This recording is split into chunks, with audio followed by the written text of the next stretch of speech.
Hey, good evening, everybody. It's great to see you. I'm Jennifer Steinhauer. I direct the Speakers and Fellows programs here at the Institute of Politics. It's great to be back on campus and to welcome all of you back. It's great to especially welcome back our founder, David Axelrod, to our official event kicking off our election year 2024 programming. We have a host of events and activities this academic year aimed at students who are deeply interested in all things politics and elections, even people who are considering running for office themselves or supporting a candidate as a career. You may see on your chair, we have our first career workshop in this regard with amazing professionals that start next Tuesday. And we have a session tomorrow in the IOP living room at lunch, during which you can hear all about the election programming all the way through to a trek at the Iowa caucus in January, through the Chicago and Milwaukee conventions. So it will be very deep coverage of all that stuff. Look for it on our website. We can't wait to see you around. And now please welcome our IOP intern, Vera Chowdhury, to the stage to introduce our panel.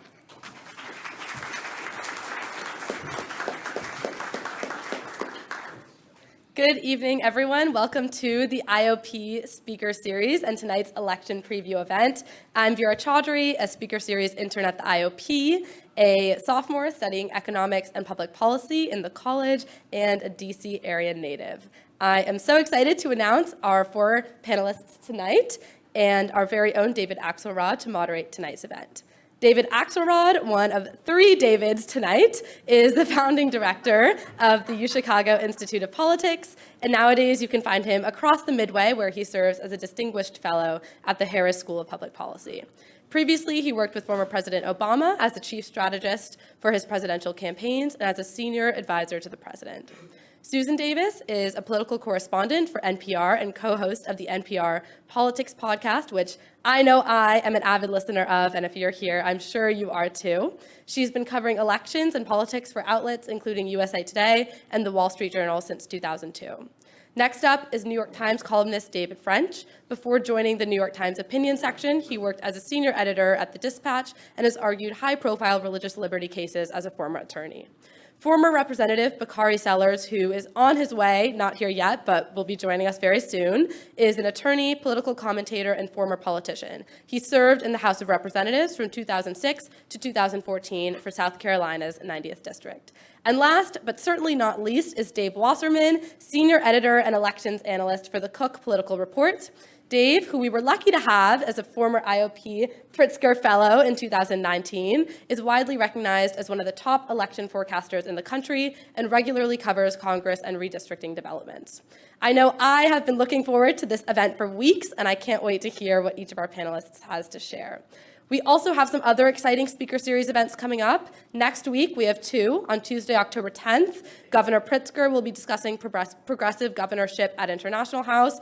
That event is sold out, but if you didn't pre-register and want to join, feel free to join us on the live stream. And on Thursday, October 12th, we have an event called The New Faces of Labor from the Hollywood Writers' Room to Staten Island Amazon warehouses, and that discussion will be at Bond Chapel. So if you're interested, please join us then. A few final notes of housekeeping for tonight before we begin. Please silence your cell phones now, and questions will be taken at the end. A microphone will be placed in the middle of the aisle. When it's time for Q&A, please line up behind the mic for questions, and first priority will be given to students. Now let's give a very warm welcome to our guests for tonight.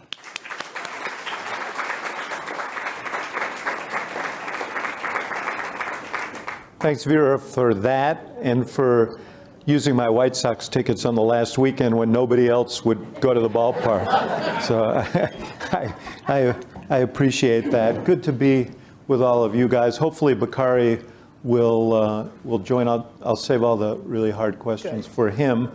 But let me just ease into this. Okay, what are the odds? We're a year from the final weeks of the campaign.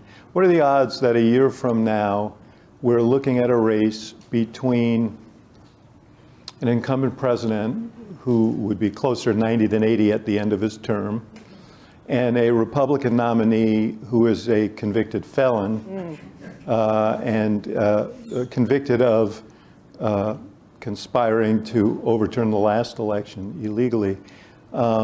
Is that what we're looking at? It certainly seems that way, even though if you look at polling, significant numbers of both Republican and Democratic and independent voters say this is exactly the election they don't want to have. I do think there is more of a quiet freak out among Democrats about Joe Biden. I think people like Joe Biden, they respect Joe Biden, but the health thing is they're worried about it, not just about his age running again, but in the course of the campaign. There is always this quiet fear of what if something happens along the way. And, one of the most amazing things about Donald Trump is he has been indicted 4 times. He has been accused of sexual assault and lost in a civil case. And he only gets stronger and stronger and stronger. Now, if you add up all the polling for all of his opponents in the race, it does tell you a majority of Republican primary voters actually first choice is not Donald Trump. But I don't see how they beat him. Now, there is a question of if he is indicted in any number of these cases, does it fundamentally change the psyche of the way the country's looking at him? Frankly, I'm a little bit skeptical about that. And the thing I can tell you from spending a lot of time on Capitol Hill, his support within the party is really strong. It's a little bit different in the Senate, but you talk to House Republicans who are a little bit closer to the base, a little bit closer to the pulse of the Republican voter, and they still love the guy. They love him. Yeah, I guess the question is, how will people outside the Republican base, the small core of voters that are swing voters, how will they process all this? But we'll get to that. Well, let me talk to a conservative and a Republican, I don't know if you still call yourself that? No. Okay. No. Conservative, yes. Yeah. Yes. Why is it that Donald Trump has such a strong grip on your party that you no longer belong to it? Yeah, I would put it like this. Let's start with we'll go with love and hatred, 2 very competing ideas.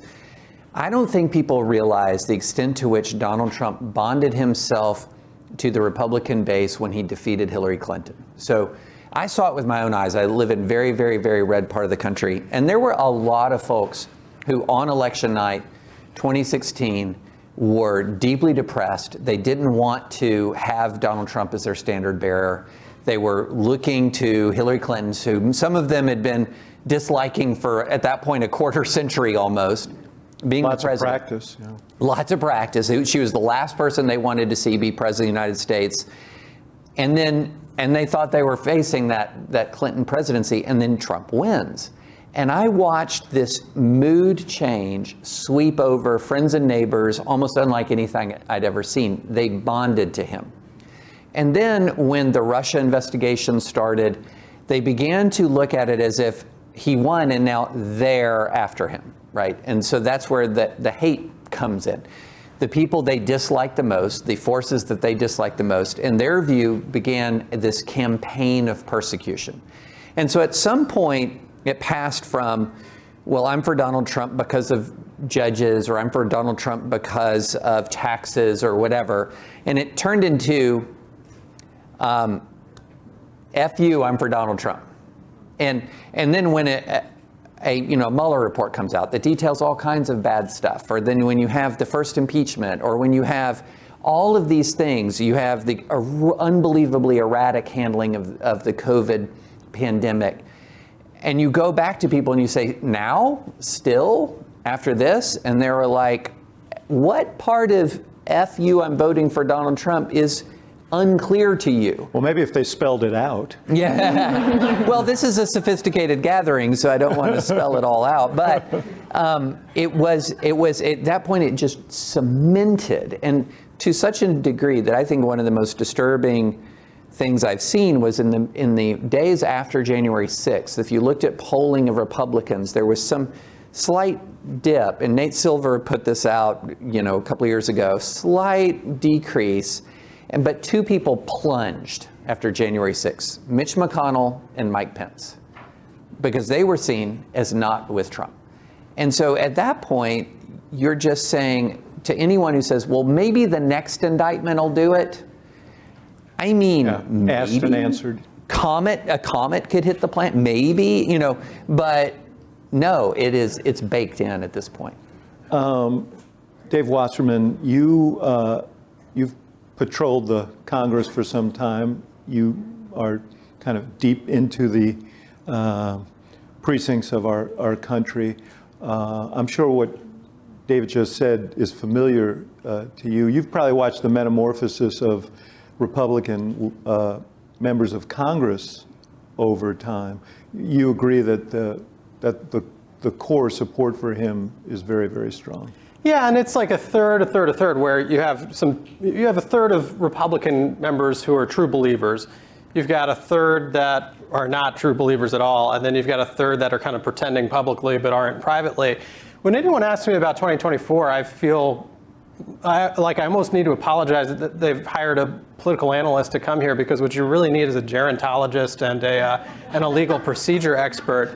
But this is the weirdest election I've ever approached for a couple reasons. The first is that there is a chance that the House and Senate will flip in opposite directions. Yes. But also, I'm not sure that Trump or Biden truly want to serve another 4 years as president. I think they have ulterior motives for running. And in Trump's case, obviously, being a candidate is the best shield he has against everything being thrown at him legally. In Biden's case, I think he sees it as his moral obligation to prevent Trump from ever being president again. And Democrats are really disciplined and lining up behind someone who's asking voters to let him be president until he's 86, even though he might be right about being the only Democrat who could have beaten Trump out of the field in 2020, but he might be one of the only Democrats who could lose to an indicted or convicted Donald Trump in 2024. So there is a weird codependence, it seems, between the two of them, because Democrats have concerns, as you mentioned, about Biden, not about his record, but just about on the age issue. I always say the questions are actuarial, not political. Yeah. But they fear Trump, and they worry that if there's a challenge to Biden or a primary campaign, that would weaken him, that he would win, and it would weaken him versus Trump. Republicans seem to feel like anybody can beat Biden, so they might as well go for the guy they want, and they actually believe Trump is a guy who can win. But I think the reality may be that Biden may be the only guy that he could beat. That's probably true. The thing that I think is interesting, though, is in Biden choosing to run, is that there is a tremendous amount of political energy in the Democratic Party for people who want to run. You have Gavin Newsom, you have Whitmer in Michigan, you have Josh Shapiro in Pennsylvania. There's this whole next generation of younger governors that it's almost like a shadow campaign for 2028 going on right now. There's a lot of people who are doing surrogacy work for Joe Biden who love to happen to be in Iowa, New Hampshire, and South Carolina. It's a time-honored tradition. The thing when you talk to Biden people that they will say, and they said this even before he was running for re-election, is that he didn't want to run for re-election, but if Trump was the nominee, he felt an obligation to run because he had already beat him once and he believed he could do it again. And that the threat of Trump as president again to Joe Biden is existential to democracy, for the state of America, for foreign policy, for American interests all over the world, that he believes he's the only guy who can beat him. Whether that's true or not, I don't know. But if Joe Biden believes that, why is he going to get out of the race? And I think that also does tell you that he doesn't think his vice president, Kamala Harris, could beat Donald Trump. And I think Joe Biden picked a younger, next generation Democrat as the vice president with the hope of passing the torch, and that clearly couldn't happen in 2024. Well, that raises an interesting question. David French, climb into the heads of your former Republican brethren and sisterin. Is that a word? Anyway, okay, good. Climb into their heads. And it seems likely, because the vice president's numbers are not great, that, and you hear Nikki Haley doing it already, that they're going to make her a co-star. Yeah. In this drama, and they're going to say you're voting for not one president but two presidents. So a vote for Joe Biden almost certainly will yield a President Kamala Harris. Isn't that the likely scenario? I think you're going to have a lot of that rhetoric. I'm not exactly sure how much of that would carry over into the general election. I do think it's absolutely a sort of a rallying cry within the Republican base to sort of say, wait a minute, you really don't like Kamala Harris. There's no upside here. You already don't like Joe Biden. If Joe Biden, for whatever reason, cannot finish his term, the alternative is just as bad to you. And so there really is this sort of, it does rally the base. It remains to be seen how that would play in a general election, because as we know, the vice presidential candidate hasn't always really mattered, but it's a different, both of the candidates, and we all talk about, there's all of these clips that go viral about, Biden's speech stumbling or slipping, or Biden not being particularly agile. There's a ton of that on Trump as well. Just a ton of it. And now a lot of it, he's graded on this curve where no one expects him to be coherent, but he's vehemently incoherent. He's vehemently incoherent. He's energetically incoherent. If you can be incoherent with confidence, but I've made a living like that. It's a real thing that there is if you're a Republican and you're caring about is somebody who's going to be on top of his game, going to be president of the United States, I don't know why all of the attention on that score is on Joe Biden. But, Bill Clinton once said it's better to be wrong and strong than weak and right. And that pops into my head from time to time here. And that leads to the sort of issue template here. Dave, as you move around by phone, at least around the country, and as you talk to members and as you look at polling from various districts and so on, describe to me the sort of issue template that you expect this election to be fought out over.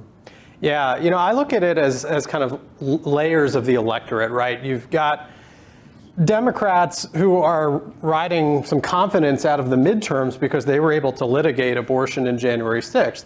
But keep in mind that 112 million people voted in that election. I think we're going to have 160 million voters who show up next fall. So the question is, who are those 48 million or so Americans who are going to show up who didn't last time, and they're disproportionately young, they're disproportionately non-white, and they're not really tuned in to political or legal proceedings of the moment. They're not going to tune in until next summer or fall. And I think these are these are voters who are much less likely to be animated by abortion or immigration. They're making a simplistic evaluation of, was the economy better for me under Trump, or was it better under Biden? And I think the most damning number for Democrats, and the reason why I believe Trump would beat Biden if the election were this November at least, is that by 54 to 31% in the most recent ABC Washington Post poll, independent voters said that they preferred Trump's economy to Biden's so far. And Biden's very lucky that there's a year to recover and that he's got a spending advantage. The most critical period in the race, in my opinion, will be the couple months when Biden and Democrats are able to be on the air next summer, while Trump's money, a lot of it's been diverted to legal fees, prevents him from matching. The one thing I would add to that, though, is that I do think abortion is a very motivating issue, especially when I consider the midterms, in which a lot of the polling told us going into it that it wasn't going to be as motivating, and then out of the election it was. And I think a lot of voters will say to you, when I would talk to people, they'd say they're worried about the economy, and then you say, why did you vote the way you voted? And so many times, especially younger women, would cite abortion as an issue, which I think was different. And I know that the turnout in the Ohio special, there's going to be different reasons for people turning out next year, but I think the media's moved on from post-Dobbs. I think that the narrative has moved on. But when I talk to voters, I am amazed at how much that issue still comes up and how much it is simmering in the electorate. And I don't think the country's done litigating that fight. Well, David French, go ahead, Dave. No, I would just add, Biden has a chance next summer, I think, to refocus that on abortion, because Trump's been able to escape thus far, but Biden can point out on air in these swing states that Trump appointed these 3 justices and hold him responsible for Dobbs. Well, what's interesting, of course, is that Trump has struck, relative to some of the other Republican candidates, a more moderate stance on abortion, because his outcard is to say, hey, I appointed the justices who gave us Dobbs. That becomes less of an advantage in a general election. But you have an interesting perspective on this because you come out of the pro-life movement. And we talked about this. We did a podcast a little earlier today, and we talked about the fact that this was always a motivational issue for Republicans before Dobbs. Yeah. And now it's reversed. And I would just point out that in this particular calendar year, and you've probably followed this closely, almost every election has had higher than normal Democratic turnout. And I think some of that at least still remains abortion related, as Sue just said. But anyway. Yeah, so I would put it like this. So if you took the pro-life movement before Dobbs, an enormous number of people, and I didn't really appreciate this until it happened, but a lot of people that I talked to, when Dobbs was decided and Roe was overturned, they were like, that's it. We're done with this issue, okay? So they back away because they think mission accomplished right when, the pro-choice forces are outraged and mobilizing. Then you have the rest of the pro-life movement that is not done because their thought is, wait, this is not the beginning of the end, this is the end of the beginning. And they immediately start fighting each other. Because what happened is you had a movement that's arising, particularly in fundamentalist spaces, that's called the abolitionist movement. And they are for essentially criminalizing abortion and treating it exactly the way you would treat a murder, including prosecuting the woman. And they're a very small number, but they're extremely aggressive and they're extremely bullying. And so they attack the mainstream pro-life movement, basically using really unbelievable rhetoric at the mainstream pro-life movement. And then you have the mainstream movement that had really, over time, wrapped its arms around Donald Trump. And what I have long argued was very, very deeply misguided. Because as I said on the podcast, one of the most formative books for me that I read was Pope John Paul II's book on the Gospel of Life, where he talked about...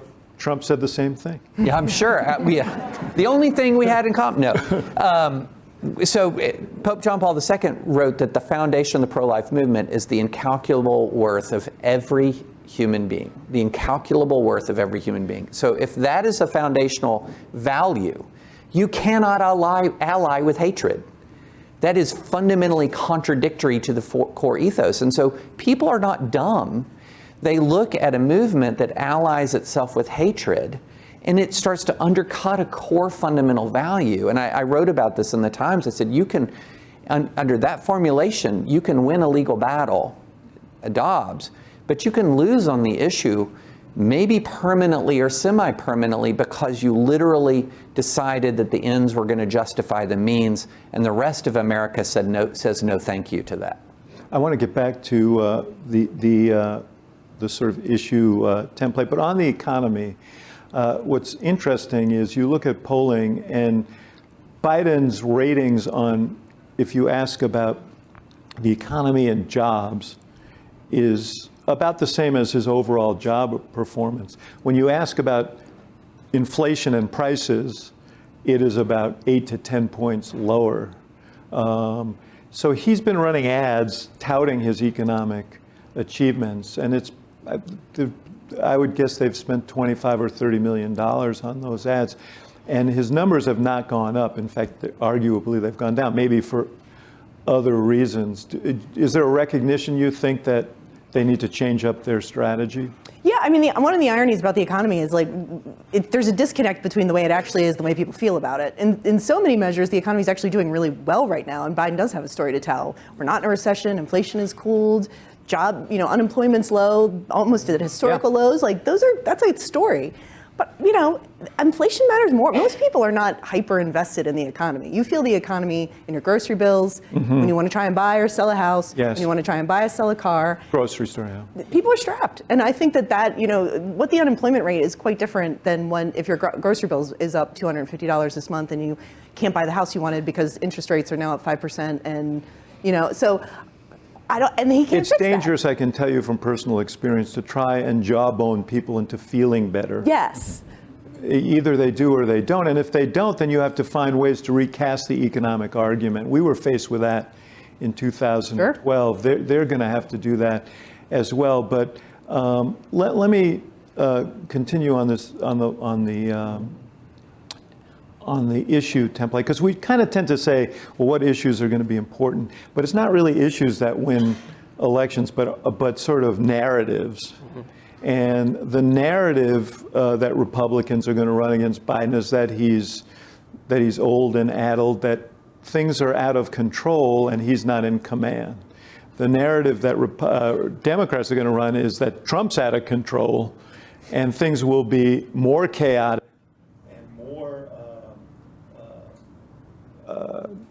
just more chaotic if he, I can think of other adjectives, but more chaotic if he gets elected. So if that's the frame, then it seems to me to suggest that for Republicans, those sort of crime, immigration, inflation, those are going to be big issues. For Biden, obviously, the fate of democracy, abortion rights, and Republican extremism, election denial, it will be that.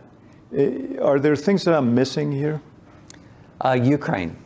And I know that foreign policy often recedes very quickly in people's minds, but when it matters, it matters. You know, so remember in February of last year when Russia first invaded, the hunger for news and the hunger for information about this and the rallying effect that really was beyond Ukraine. It was sort of a rallying moment for Western democracy, that there's life left in this thing yet, that the autocratic Russian bear is not this all-consuming power. And that was a rallying moment.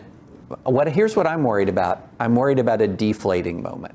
I'm worried about if the counteroffensive continues to falter, if the steady chipping away of Republican support for Ukraine continues to gain momentum, and if there's a dramatic negative adverse event in Ukraine, combine that with some of the lingering hangover from Afghanistan, and you've got a formula there that says weakness and retreat. Yes. And conversely, though, if the Ukrainians can break through, if there is a crumbling of the Russian line, then Biden has a very different story to tell as not just a defender of democracy here in the United States, but as the bulwark and the arsenal of democracy abroad. I mean, I can tell you, it's a patriotic moment to be in Kyiv when U.S. well-named Patriot missiles are intercepting Russian hypersonic missiles, and you realize what we've actually done. Yeah. And I do think that when you're standing in could be Kyiv, it's probably also a grateful moment. Oh, very grateful moment. But I was in my hotel practically wanting to sing the national anthem when the Patriot missiles worked. But that's a wild card, I think. Yeah. Well, let me ask you this. There was a event in the House of Representatives this week. What's the what? One way of putting it. And I'm not tracking. And one of the subtext of the whole deal was about Ukraine, that you had this growing number of Republicans. And, you know, we should point out that David French and a whole generation of Republicans came to the Republican Party around Ronald Reagan and this issue. How much of that Republican Party is left? Well, it's left in the Senate, but the metamorphosis in the House has rendered that hawkish wing of the party a lot weaker than it once was, and McCarthy's position, which has fluctuated over the course of his brief speakership, reflected that. But now that there's really not a functional House, the question is, by the time the House does get its act together, will it just have to accept whatever Senate Republicans are for, or is there a longer stalemate and a deal that needs to be struck on that? I don't think you can understate how much jeopardy Ukraine is in right now. Yeah. You already, I agree with that. You already have probably a majority of the majority in the House that outright opposes it. You had 110 Republicans vote against putting some money in for Ukraine in the stopgap measure. That vote, after kicking out the speaker, might be closer to 150.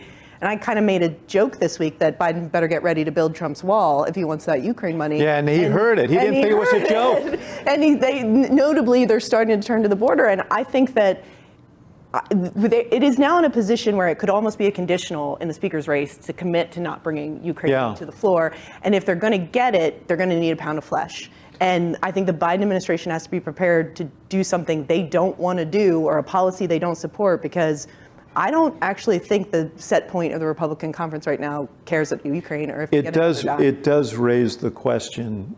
I think a lot of Democrats found it emotionally satisfying to see McCarthy get his comeuppance from their opinion, from their point of view.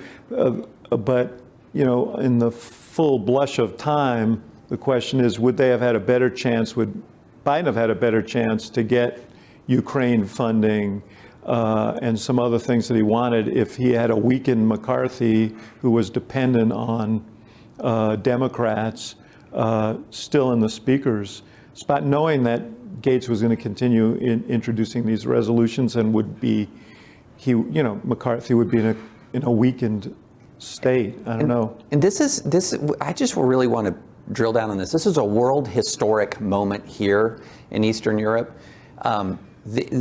What is at stake is, yes, the sovereignty of Ukraine, but since the West rightly invested enormous resources in the defense of Ukraine, what this is now positioned as is a test of wills between an autocratic dictator and Western liberal democracy. Mm-hmm. And it's a test of wills where, by the way, Western liberal democracies are the French and British and the United States, our soldiers are not bleeding and dying. We have an ally that is exhibiting courage that's almost unimaginable. And our job is to be their arsenal. That's our job. And it's not hard for each one of us individually, but over time it does get expensive. It is challenging. But if we yield to Russia now, it would almost, and I would argue it would be worse in some ways than if Kyiv had fallen in 72 hours. Mm-hmm. You could write that off. They were unprepared. Russia's military had modernized, et cetera, et cetera. But now the battle is fully joined, and Russia has decided it is not looking for peace. And if Russia is able to portray its triumph as a triumph over Ukraine and NATO, that is a world historic consequence, and it'll also have proven that the Putin nuclear arsenal creates this blank check for aggression. Yeah, listen, I'm completely in accord with you on this, and I think it's both not just a moral but a strategic imperative, because the question becomes what comes next. There are a lot of Republicans who would also agree with you when you said it'd be almost better if they had fallen in 72 hours. I talked to my neighbors in rural Michigan, and I mentioned this to you, I think, and they say, look, I don't have anything against Ukraine, but look at all that money and what we could be doing here. And that's what I think a lot of members are hearing at home. Right, and the lone Democratic vote against the CR, Mike Quigley, represents plenty of Ukrainian Americans right here in Chicago, but he bemoaned what he called the false choice that Republicans have set up between border funding and Ukraine aid. But for better or worse, Republicans have really effectively framed it for a lot of voters in those terms. And Democrats probably need to be more aggressive on the issue of the border and move away from the left flank in order to get closer to where they want on Ukraine.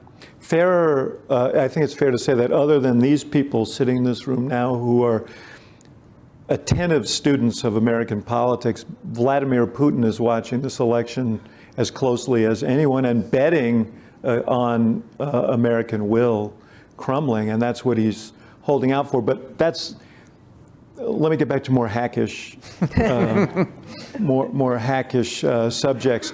So this implosion in the House, you're famous for watching the House of Representatives, and you seem remarkably calm and normal for having had that assignment for so long. But how has what happened this week affected your analysis of what is likely to happen in the election a year from now? Yeah, Matt Gaetz and company just marginalized the most powerful fundraising apparatus in the history of House leadership.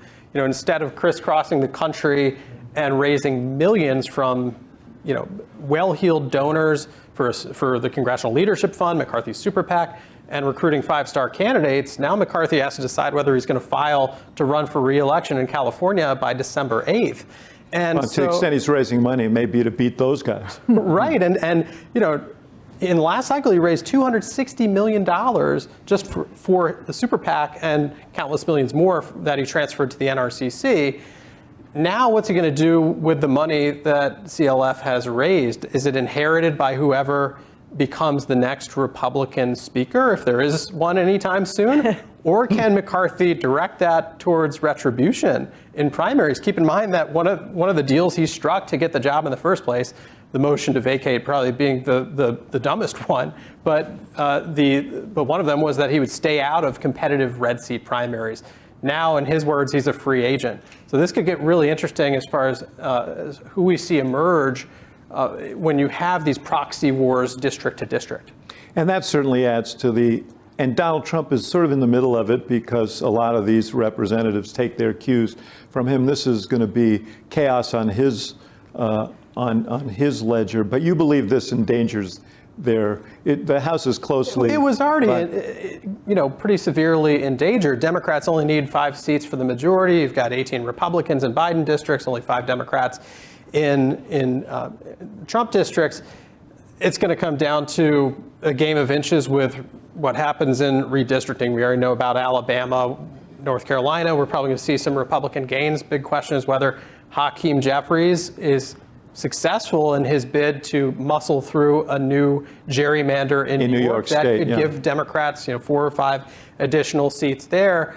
The irony is that Republicans were actually doing pretty well on the recruitment front. Democrats actually had kind of more holes on their depth chart than Republicans, and yet this development pulls the rug out from under a number of Republicans who McCarthy personally recruited and pledged to spend millions in their districts on air against the Democratic nominee next year. And then, the top of the ticket is really going to be the biggest question. I think we've tended to underestimate Republicans down ballot in years when Trump is on the top of the ticket, because he not only brings out so many or peripherally engaged conservatives who vote a straight Republican ticket, but as long as there is the expectation that a Democrat could win, a number of suburban independents split their tickets and vote for a non-Trump Republican. So, Sue, let's talk about the Senate. Yeah. 33 seats up, only 10 held by Republicans, and most notably, 3 of them, of the seats that Democrats hold, are in states that Donald Trump carried. They're the last 3 survivors among Democrats in the Senate who are representing their states, though they were carried by Trump. What is your assessment of the Senate? The Senate, Republicans should win the Senate if they don't screw it up, but Republicans repeatedly screw up winning back the Senate. They have been dealt really good hands in several election cycles and have lost over and over again. In the Senate, I think, and this has been a huge frustration for Mitch McConnell, although he doesn't have a big kingmaker role in deciding candidates anymore. Candidate quality is huge in these races. Done a better job of recruitment in this. They got burned last time. Yeah, they're trying to do better, but we still haven't gotten through primary season and who's going to emerge victorious out of some of these primaries. But you look at a state like Arizona, which is probably, hopefully we know at election night. But if Carrie Lake, ultimately a candidate like that, gets in and runs for Senate and is the nominee. Well, she is getting in. If she's ultimately the nominee, I think you can't ignore those kind of factors. So there's a volatility to the Senate, but the map is terrible for Democrats. And there's 33 races up, but I think the Senate comes down to Montana, West Virginia, Ohio, and Pennsylvania. And that's an ugly map for Democrats, because John Tester, Sherrod Brown, and Joe Manchin are about as good a Democrats as you can find to run in those races. Joe Manchin hasn't committed to running, but he wants to. You can tell he's deciding if he can make it. Bob Casey, I think, he's one of the guys who is his opponent, either puts it in play or not in play. Yes. Alex Mooney, who's a member of Congress, the governor, right-wing member of Congress, running against the governor, former Democrat, Governor Justice. What a great name. Yeah. And who doesn't want to vote for justice, Yeah. right? But This is where I go back to the candidates matter, and I do actually think issues matter, because I think if John Tester and Sherrod Brown and even Joe Manchin stand a chance, it is because of issues like abortion. So some of the most swing vote people on abortion are blue-collar women. They understand the issue. It's an economic issue to them. It's a personal issue to them. It's a real life, it's a kitchen table issue. And I can see there's not, to me, a reality in which someone splits a ticket and votes for Joe Biden and the Republican nominee for Senate, but there is a world, to me, in which someone could vote for Joe Biden and vote for Sherrod Brown. I think that voter exists, and I think that abortion is one of those issues where they could vote that way, especially if things are about federal abortion bans, federal 15-week bans, if that becomes sort of the set point for the Republican Party, which, as you noted, Trump is smartly dancing around that issue because he's running like a general election nominee. So I think it's possible, but overwhelmingly, the map and the politics benefit Republicans. The big question to me is, what does Mitch McConnell do? Is this could also be Mitch McConnell's last Congress as well. yes. In Ohio, November, one of the things on the ballot is an abortion initiative similar to the one that was passed in Michigan last year, and we'll get a gauge of that. But we got a preview of it, and when they tried a procedural initiative to make it harder to pass this amendment this summer, and it lost fairly substantially. So there is that. Yeah, and voters don't like shenanigans, and I like that about voters. I think voters kind of see when you're trying to game the system, and I don't preclude that Democrats are gonna win that issue in November, but it was reassuring that voters were really turned off by the process by which that was done, and I found that to be a reassuring moment just for democracy and voters and the way that the rules should be played fairly. Yeah. So just returning to the presidential, and hopefully Bakari will get here because I got some questions I want to ask him. And the poor guy flew in from South Carolina just for this, and I feel like we should at least let him speak. So We'll do the lightning round with Bakari. One of the issues that has been raised is that Biden, in the last election, didn't really have to campaign much in the general election. It was in the pandemic. We all remember the basement. Is it possible that there'll be a kind of virtual basement in the sense that starting on March 4th, so much attention will be focused on the courtroom where Donald Trump is on trial that all the campaign news is going to be eclipsed by what is an unprecedented event? Yeah, I think the trial, and I could be wrong about this. I think anytime I open my mouth about political punditry, just the caveat, I'm probably wrong about this, but the issue when it comes, the interesting thing about trials, people love to follow trials. They catch the pop culture zeitgeist in a way that a political debate on the floor of the House or the Senate doesn't. Now, this is not going to be televised. This one's not going to be televised. The first trial in Washington, D.C. Assuming all the scheduling holds. But there will be revelations every day. There will be press conferences, drama every day. There will be breathless live tweeting every day. And a lot of, if you're here, this is a self-selected group for whom there's probably not going to be a revelation in that trial for you. But I guarantee you, there will be revelation after revelation after revelation for anyone who's paying attention. And I am not of the mind that the trials will move that MAGA base that you were talking about. But the MAGA base cannot elect a president of the United States. And it is very difficult for me to see the trial moving independents into the Trump category with one big exception: if he wins. If he is acquitted in April or May, that would be an absolute nuclear bomb in the middle of the race. Especially in the January 6th case. Especially in the January 6th case. And we know from the grand jury in Atlanta that there always may be one juror who is not convincible.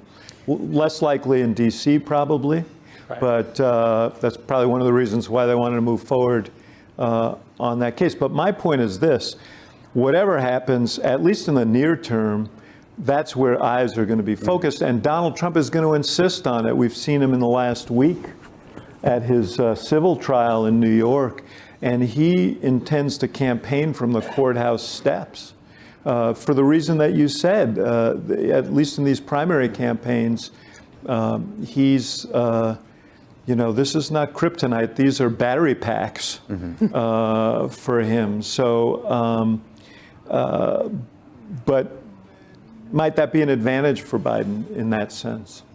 If I were Biden, I'd want to be seen in as many non-courthouse settings as possible. Like elementary school, reading to children, Right. any kind of soft event. Right, as long as they're controlled events where they're set pieces and not places where he's likely to stumble or cause voters to think that he's not up to the job. But it's going to be, I think, for the most part, a very carefully orchestrated air war tailored to the four Starting a states that are going to be. contrast. I mean, this is really going to come down to 4 states on the map. We've got Wisconsin, Pennsylvania, Arizona, Georgia. Yeah, you might throw in Michigan and Nevada and North Carolina, but really, Biden's going to be talking about manufacturing growth and the issues that try and convince voters that the economy is better than they think it is. Yeah. We touched on this just a little bit. We're sitting here in the convention city. We're also a city that has, in very quick order, taken on 17,000 migrants. There were 4 busloads that arrived last night at the old Sears Tower. And I think that there's every impetus for Republicans to keep those buses coming here because they'd like nothing better than tent cities next summer when the Democrats gather in Chicago. Biden is giving a speech on Ukraine for all the reasons that you said, and hopefully as eloquently as you delivered your remarks here. But isn't there an argument that there needs to be some focus on that issue, which could be a really consuming issue for him? I think so. I think that the notion that we shouldn't know and control who's coming in the country, that would be a super small fringe position. You can be, I'm a very pro-immigration. Again, this is part of the Reagan legacy. One of the things that in the height of the Cold War, that they have to build walls to keep people in, whereas where they wanting to come here. This was a sign of the success and sort of the wonder of the liberal democratic opposition to Soviet communism. And it was a point of pride and strength. And so I'm of that tradition and believe that, but I also believe that a nation should be able to control its borders. And this sort of sense that we are swamping these communities, just absolutely overwhelming these communities, it's destabilizing to the communities. It is alarming, overtaxing local resources. Even if you believe every single one of those people could be a wonderful contributor to American society at some point down the road, just the sheer influx is a real problem. And to be able to just say that from a common sense basis without a slightest bit of animosity. Oh, here he is. Oh, there he Bakari is. Sellers. Hey. But just saying that common sense would be valuable. So thank you. You guys have a lot of stoplights in Chicago. We should have choppered you in here. Thank you. Yes. Bakari, we've been running through a whole bunch of issues, and I wanted to ask you a couple here, because you're wearing red gym shoes, and you're probably the youngest guy up here, I don't know. Probably. One of the issues is how the Democratic, we talked about Biden and, the burdens of age and all of that stuff. But there's a practical implication, which is how do you motivate young people Sure. in this environment? And talk a little bit about that and the challenge of that and how much you think it will play in the outcome of this election. Well, first, I'm from the big city of Denmark, South Carolina, where we have 3 whole stoplights and a blinking light. My mom and dad always say the 2 most important words in the English language are the words thank you. So first, thank you, David, and everybody for joining us and being here today. Look, it is what it is. You're going to have 2 octogenarians running for president of the United States.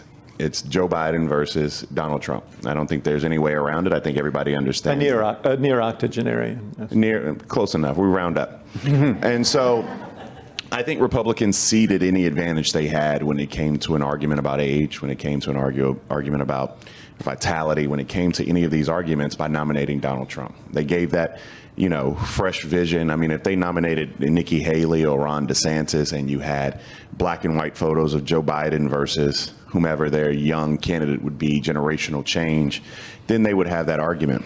They no longer have that argument. Now, motivating young people is going to be something that's very, very, very difficult. However, on issues that affect individuals that are younger than the age of 30, Republicans are still, for the most part, stuck in like 1966, 68. I mean, their views on a lot of cultural issues, take, for example, abortion. You saw what happened in Kansas.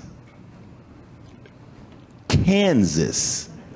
I got it. Yeah, you understand. Like, so Kansas, it wasn't just some bastion of liberalism. It was Kansas. And so when you talk about these issues, There'll be a quiz after. yeah, when you talk about these issues that drive young people, I mean, Joe Biden just yesterday just forgave another $9 billion in student loan debt. When you talk about these issues that really drive young people, now, will it be enough to change? I will tell you the answer to that question, or affect an outcome of an election. I'm somebody who believes this election is won in about 6 cities, not states, but cities. Detroit, Philadelphia, Milwaukee, Atlanta, Phoenix, Las Vegas. That's about it. That's where this race is won or lost. And I think You're talking about the cities themselves or cities and suburbs? Cities and suburbs. Okay. And I think that's where this race is won. And I think young people in those respective areas are overwhelmingly moving towards the Democratic Party and have been. I also would just add to that as an issue that we haven't brought up, but I think it fits with young voters, is LGBTQ issues and Correct. a lot of the anti-trans activism on the right, and a lot of it that is actually veered into anti-gay activism at this point, completely turns off voters under 25 and is quite motivating for them as well. They grow up culturally in a completely different world than even I did, certainly you did, and they see the world very differently on that issue, and the way that the Republican Party has been talking about that issue is clearly meant to appeal to older, independent, suburban moms, swing type voters, but it is completely polarizing. The last thing I'll say about that issue is that Republicans, particularly in the South where I'm from, have not truly grasped the value of diversity. And you see it in their anti-DEI efforts. You see it in a lot of the recent Supreme Court rulings. You see the Republican Party kind of moving in this direction where diversity has de minimis value. Young people, for example, have all grown up with someone who's gay, someone who's Muslim, an immigrant. They've grown up in a very diverse America, and they embrace it, they understand it, and the Republican Party is moving away from that, and I think that's a problem they have to, that is culturally a problem they have to solve for. Related question, minority voters, African American voters, and Hispanic voters, noting that there are Hispanic communities, not just one Hispanic community, and they Wish have Democrats would realize that. different Jesus, we suck at this. sensibilities and so on. But there is a marked sort of deterioration in support in Hispanic communities overall. How much will that come into play, and how do Democrats address that? No, Democrats are really stupid when it comes to messaging and how we message. And we're proverbial bedwetters. Like, all of those things are true. I mean, Democrats are the only people who refer to individuals as Latinx. And like Hispanic voters don't even refer to themselves as Latinx. But Democrats think that's actually decent messaging. Like, we refer to voters as Hispanic voters. Like, that's not really a thing. They're a subset of vote. They're different cultures. They're different individuals. I mean, you go into Florida, there's not a Hispanic voter. There are different cultures that make up, and we try to message for the Hispanic voter. It's the silliest thing ever. we just have a unique problem of not meeting voters where they are. We haven't done that since another tall, skinny guy with a funny name and big ears named. Yes. Yes. And so we just have a very difficult kind of glass house. And one of the things that's happened is, I don't know what happened around 2010 on your watch, David, but Republicans have We'll go to questions now.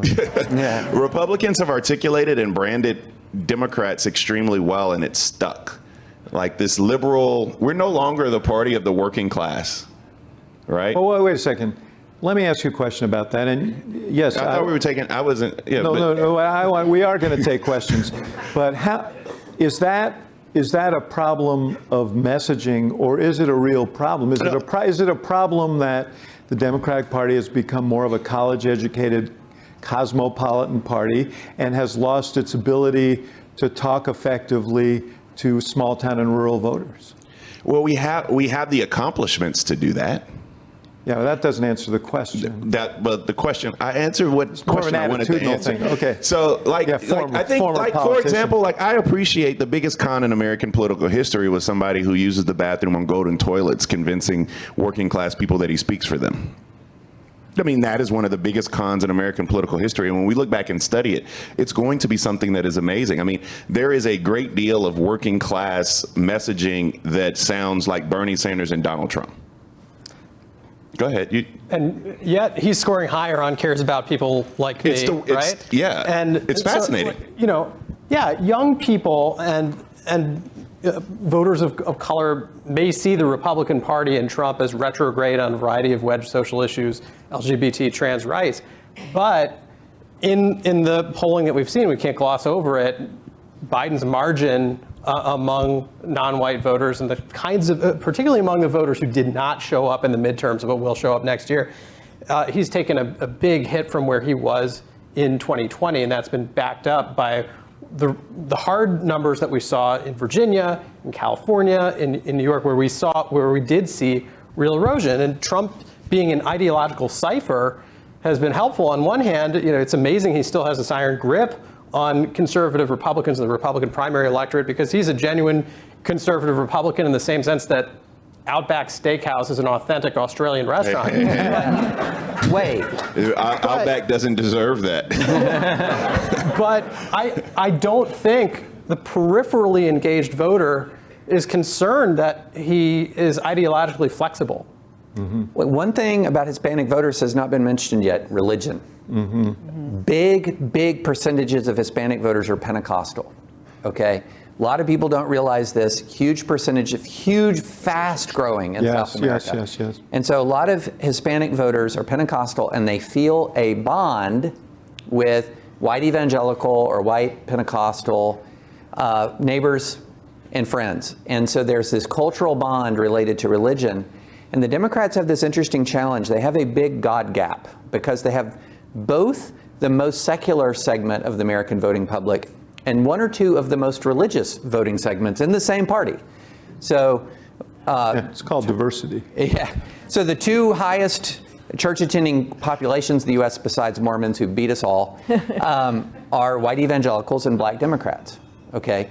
But the most secular segment of American voting public are white Democrats. So you have the most secular and the most religious, and then Hispanic voters are much more like Republicans in that religious profile. Let me just say, we're going to take questions in like a minute.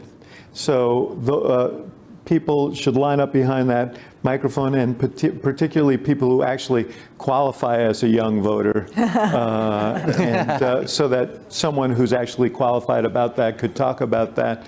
But I want to just raise one last question. Most polls, and so the aggregation of polls, show the race right now between Biden and Trump basically tied. What is the role? Next week we're going to hear from Robert F. Kennedy Jr., who apparently is going to run as where?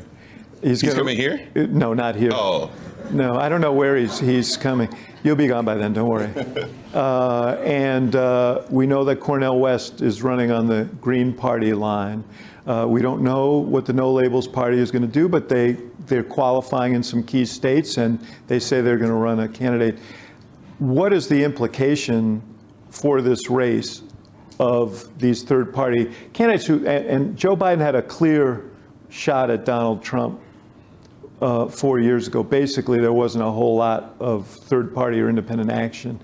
Now you do, and remember in 2016 there were, and they got about 6% of the vote, and that lowered the ceiling for Trump, and it made it possible for him to win some of these states. So maybe I'm tipping my mitt on this, but let's just go down the line on the third-party voters, and then we'll take questions. No, I think it's extremely dangerous. I think 2016 is I think 2016 and the reason Donald Trump became president of the United States is a few things.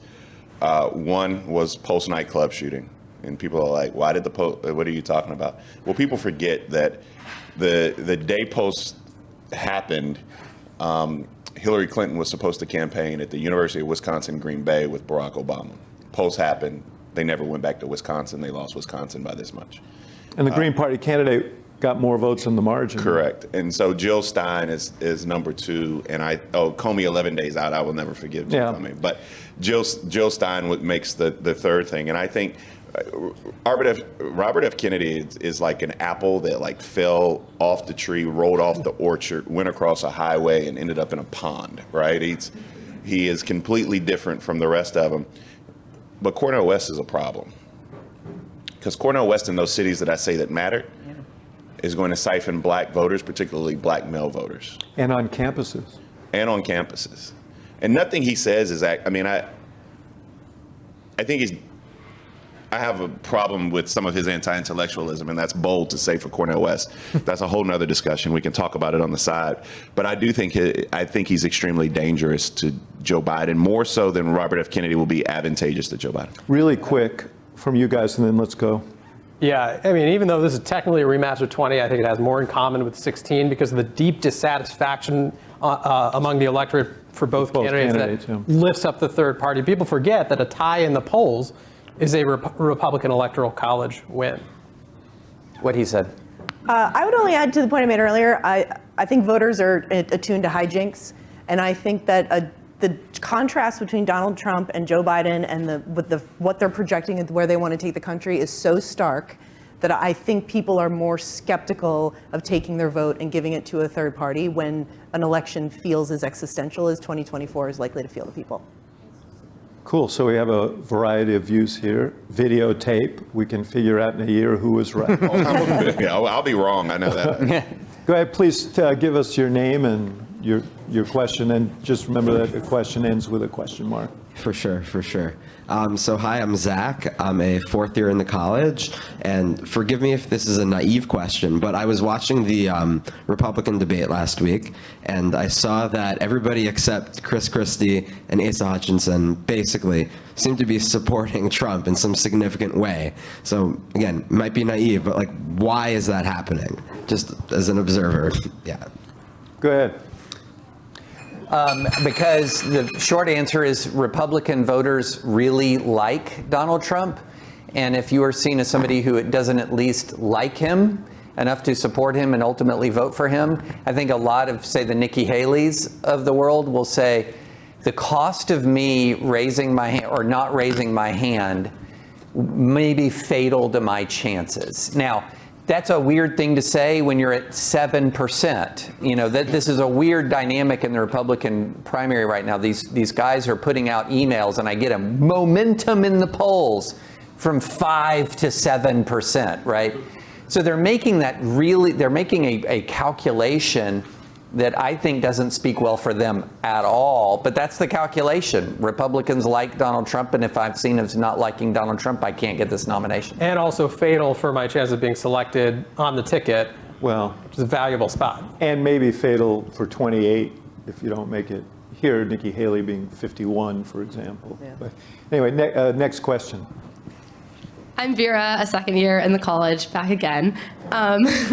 You talked about how this election is kind of a shadow race for what's going to happen in 2028. You mentioned some of the governors and even looking at someone like Wes Moore in Maryland or anyone else. Who do you think will be the most interesting people to watch over the next 5 years and the potential frontrunners on both sides for 2028? I thought you were going to ask me who the nominee is going to be in 2028. I was like, Go ahead, Bakari, why don't you start and let's go down the row. Anybody but Gavin Newsom. I don't think Gavin stands a chance. I think that the nominees in 2028 will be on a ticket. You can roll the camera back. In any order, I don't know what it will be Raphael Warnock and Gretchen Whitmer. It's bold. Yeah. I don't know the order. How about 32? All right, go ahead. Pete Buttigieg, the governor of Michigan at that time. Yeah, I think some of the best talent on the Democratic side are people who are kind of too fresh on the national scene to be plausible candidates in 24 if Biden weren't. Josh Shapiro and Wes Moore. And I'd throw, the Michigan bench, not just Whitmer, but what do we see out of Jocelyn Benson or even Mallory McMorrow, some of these names who are some of these people who have a viral capability. I would say Shapiro, and look, my libertarianish heart also would like to see Polis from Colorado make some moves. Not that I would call him libertarian, but he leans more in that direction. I'd like to see that. I do see that there is a real Democratic bench in a way that I think for them, if they can win in 2024 and we still have a republic, 2028 would look pretty good for them. I think trend-wise, what's interesting to me is we went through several cycles where there was so much ambition in the Senate among Democrats, and that seems to have really tapered away. And Raphael Warnock's an interesting one. The other thing I would say about Gavin Newsom, which I think is worth considering, is I think he gets something about politics now, is that politics is entertainment.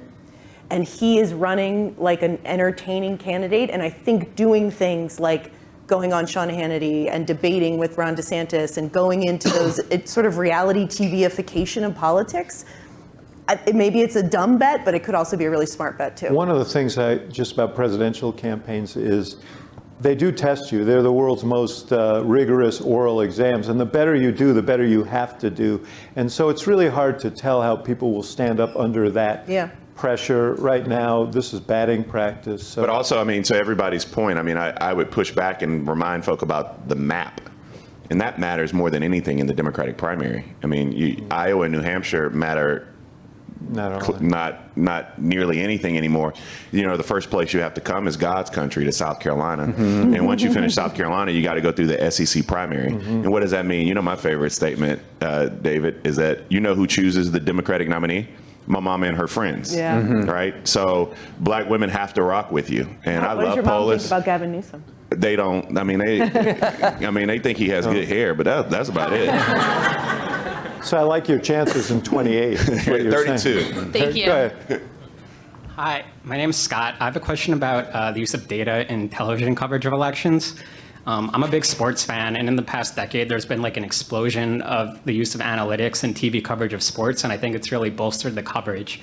But when I watch on election nights, I'll watch David and Bakari's excellent coverage on CNN, and then I'll be on Twitter at the same time following David Wasserman and the other election nerds, which I say lovingly, and following the needle. And it'll be like two completely different worlds where the people on Twitter are just way ahead analyzing county by county data.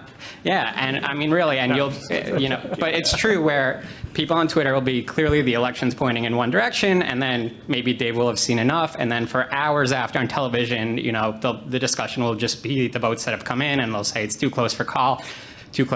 And so my question, I'd be curious to both hear from the TV people and from Dave Wasserman about whether there's a need for more data-focused people on TV, because it almost feels like if you're just watching television coverage on election night, you're just not getting the story of what's actually happening and likely to happen in an election. How do you feel about making calls? I should ask, how does your network feel about you making calls before they do? Yeah, well, actually, on the big election nights, I am dark on X, or Twitter, or whatever. I actually am at the decision desk with NBC, because I feel like it is too big a job for one person to track what's going on when you have a massive general election, and you really do need a team. Networks are rightfully cautious because their entire reputations are on the line. And I worked at a newspaper that once said Dewey beat Truman, so I get that. Yeah. But at the same time, is there a lot of false suspense if you're just watching TV? Of course there is. That's why I started tracking election results on Twitter and trying to do this in real time to try and demystify the benchmarks that candidates need to hit to win. But I respect both approaches. And I think, Steve Kornacki is going into a depth that I never thought possible on cable. Got to throw TV. a word in for my man, John King. And John King. Yeah. A former AP reporter, by the way, which Thank you. explains it. Hi, I'm Aaron, first year here at the college. Before I begin, sorry, Mr. Axelrod, about the Cubs. It's really unfortunate. I'm used to the it. heart. So with the indictments of Trump looming, what can we expect? I mean, let's face it, these are somewhat hastily brought upon charges. What can we expect from the right flank in terms of reaction to if there's a situation where Trump is behind bars and Joe Biden is campaigning, or better yet, in the Oval Office? I don't think the charges in certain areas. Well, first of all, I think Jack Smith did a great job. I don't think they're hastily brought. I think NBC today, I don't know if you guys saw it or if you guys were on stage, just broke the news about Donald Trump sharing classified information about our submarines with an Australian national, right? And so you have very serious charges. You have Fonnie Willis, which outside of the classified documents, I think ranks number 2. But what I would suggest you do, if you want to see how slow this submarine will move to be plenty, look at Young Thug, his YSL RICO charges in Georgia. By the way, Young Thug's a famous rapper who's facing similar RICO charges. The undergirding statute is the same. And it took them 8 months to select a jury, and they're still not done in Georgia. And so the belief that this case in Georgia will move fast is just false. I do think you'll probably have the January 6th case brought, which is the weakest of them all, sooner rather than later, and you'll have a classified document soon thereafter. I do not believe there's a judge that would put the former president of the United States in jail. I think he may be a felon, and he may not be able to vote for himself, but he could still be president of the United States. Well, I would say this. I think he could go to jail. Federal sentencing guidelines are still federal sentencing guidelines, but the appeals will not be exhausted by the time, even if he's convicted. I mean, even another term, they wouldn't be exhausted. You know, so he'll be almost certainly out pending appeal, and then if he does win, you know, he can pardon himself. He can order the DOJ to drop the charges. Georgia's the interesting wild card. Do you think he's thought about that? He has no. I just gave him the idea. Oh no, no. The interesting thing about Georgia, which I agree with you that Georgia is very, very serious for him, right behind the documents case, is that there is no pardon. The Georgia governor doesn't have a pardon or clemency power. So this would be a state conviction, so the federal pardon power does not reach it, and the Georgia governor does not have that power to pardon. And so that's why that case, not enough people have paid attention to that reality. And Fonnie's an amazing individual. Like, her dad was a Black Panther. Like, she's just a fascinating, she prosecuted, I don't know if you all remember the Atlanta public school teacher case. Like, she's going to be in the courtroom. She's going to be the one to prosecute it. And in her indictment, she listed 72 or 76, I might get that wrong, predicate acts.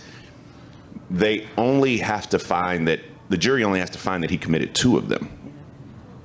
So, I mean, that case, to your point, is a very serious Can case. I just get to the thrust of the question, though, which was, what do you expect the reaction to be? We spoke about this a little earlier, you and I did, if Trump is convicted. I see potential violence. I'm very worried about violence. I am too. I also do not believe that it will help him with independence.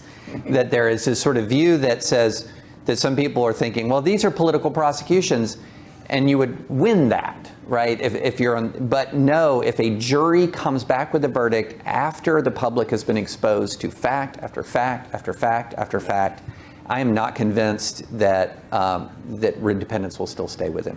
Another question there. Last question, I'm told. It's turning red. Hi, my name is Camila. I'm a second year in the college. So you all have touched a little bit on how age is playing out in the presidential election and among like age issue related vote related issues for younger candidates. So recently, you know, Senator Feinstein passed away, and Senator McConnell has had some issues related to his health. So my question is, how do you think age is going to play out in congressional elections and just generally in Congress? Wait, Sue, why don't you, and then we'll get to you. That's a good question. I think in some ways I think age is playing out in Congress, but I haven't seen it become an issue in as many races yet. But I would say it matters in a leadership level, particularly in the Senate. You see Senate Minority Leader Mitch McConnell has had health issues, and it is already creating a conversation about can he continue. His term goes through 2026, but can he stay through there? So it is creating instability inside the parties and their leadership. But I haven't, and maybe Dave has seen it, but I haven't seen age becoming a factor. At least most of the senators up this time are relatively young by Senate standards. Yeah, not unless you have a massive generational contrast between the candidates. I think the Democratic Party is way too old. I don't know if I can say that aloud, but I mean, when I don't think you can. When you look at the Congressional Black Caucus, and for a very long period of time, until the last leadership elections we just had, I mean, they're still there. But I mean, you think about Steny, Nancy, and Jim. That's like 300 years old. And I just think that 240 years of experience. That's what they would argue, right? And I just think that the Republican Party has done a great job cultivating young talent. Whether or not I agree with them or not is one thing, but they've done a great job cultivating young talent to the point where Democrats should take a lesson from them. And it's very hard. I compare the Democratic Party to the black church. Like, pastors in a black church, they never want to leave. And like, Democrats are the same way. We don't go home. I mean, people just stay in office until they die, unfortunately. And there's no succession planning. And there's no, I mean, we are now seeing what's occurring with a lot of our older colleagues. And Republicans come, they get elected, they serve, they go, they lobby, they do other things. Democrats come, they get elected, they stay. Can I just ask you one question before we go, because we got to go, that I should have asked at the beginning? But we just sort of glossed over the fact that there is actually a Republican campaign. You've been watching Iowa and New Hampshire, and you know what you hear from people who are not supporters of Trump in the Republican Party is he's weaker in Iowa, where he lost last time in 2016, and he's weaker in New Hampshire. And if somebody can coalesce the anti-Trump vote, he could lose in those places, and then he would begin to unravel. Based on what your reporting, what do you think the odds of that are? Someone else has said this, and I agree with this, so I'll steal this analysis for my own. I do feel like Iowa, in so many ways, matters so much this time around, because I think, one, I am surprised at the beginning of this race. I thought Ron DeSantis would perform better in Iowa, partly because the way he is governed and a lot of his taking on Disney and things like that really was really popular among white evangelicals, and that's the core of the Iowa caucus vote. I think if Trump blows it out in Iowa, it's kind of over. I think that somebody's got to take him out early, and we all have to be shocked on election night when Nikki Haley wins it. Like, it needs an upset that is so insane, none of us can even imagine it here tonight, to destabilize Trump. And if he wins big in Iowa and goes into New Hampshire with that, wins New Hampshire, I just think it's over really early and really fast. Well, I know this is over. So, because we've run out of time. Bakari, thank you for making the trip. Thank you for your questions. This is the first of many. Jen Steinhauer and her team have put together a year of thoughtful events, and we hope to see you all there, where all the propositions you heard tonight will be tested. Thank you. Hopefully some of them are right.